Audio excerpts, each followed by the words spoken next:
大家好，又係我波板湯教主。睇片之前呢，記住撳個 like 啦、subscribe 同埋個叮叮當當，咁就會好快知道我係一條新片嘅啦。多謝晒大家。今日呢，就教大家沙薑雞腳啦，超快捷、超方便、超入味、超好味。好啦，咁就事不宜遲啦，咁我哋就沖洗啲雞腳先啦，清洗下佢。咁然後呢，我哋呢，洗乾淨啦，就去飛水啦。咁我哋呢，就俾啲凍水，唔好咁熱嘅水，啱啱開咗就可以倒啲雞腳落去啦。好啦，咁呢，我哋呢，落咗啲雞腳啦。咁然後呢，我會加啲鹽嘅。咁鹽呢，會剔除佢嗰啲雪藏味啊，咁同埋啲污糟嘢出嚟嘅。咁然後呢，我會落啲紹酒啦，又係啦，剔咗啲味啊，雪藏味啊，或者啲腥味啊。好啦，咁然後呢，我哋呢，而家呢，就開始滾啦，飛水啦。咁你睇下啲污糟嘢就會出嚟嘅。通常呢，你凍水落呢，佢就啲污糟嘢就會浮晒出嚟噶啦。咁好啦，之後呢，我又會加多2片薑喎，入味之餘又會辟腥啦，又準備好啲材料先。好啦，咁我哋而家呢就開水啦，沖洗下啲雞腳。咁然後呢，頭先呢我哋飛水噶嘛，咁有啲污糟嘢沖洗下佢啦，逐隻咁樣洗乾淨佢。咁然後呢，我哋一陣呢就準備呢，就剪咗啲腳甲佢啦，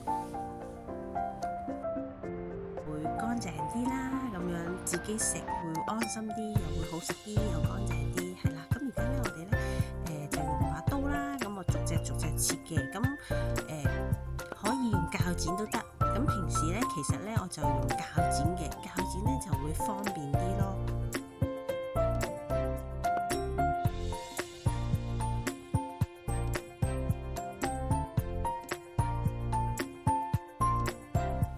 好啦，咁而家呢，我就示範呢用鉸剪啦，鉸剪其實好方便嘅，咁又唔驚會切親手啦。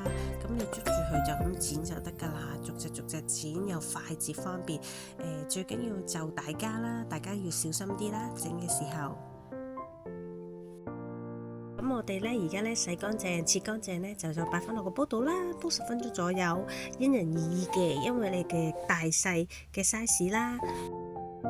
好啦，咁而家呢，我哋準備定呢鋪上面嘅嗰啲汁啦。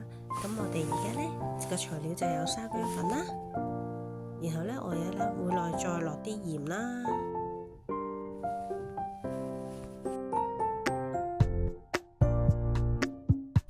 然後呢，我就會再落啲麻油啦，又會香啲喎啲麻油。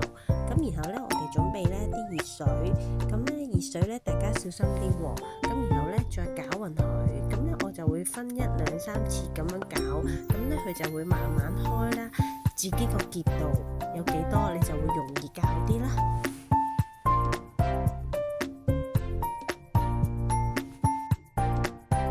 好啦，話咁快呢，個醬呢已經攪好啦，係咪好容易呢？咁呢材料呢就係咁簡單啦。咁我哋滗翻起頭先嗰啲雞腳啦，準備定，然後呢，我哋呢就鋪上面。咁然後呢，因為呢之前呢我哋都入咗啲味嘅啦，咁如果你鋪埋上面啦，攪翻勻佢啦，就會好好食噶啦。如果你哋覺得自己個味道唔夠鹹嘅，咁可以再落啲鹽都 OK 嘅。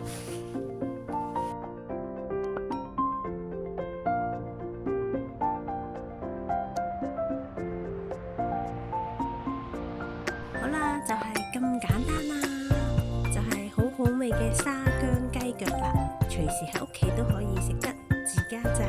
如果咧你中意呢條片咧，就可以俾我 like 啦、subscribe 啦，同埋個叮叮當當，咁咧我就會好快又出一條新片噶啦。多謝晒大家，有時間咧今晚再試啦。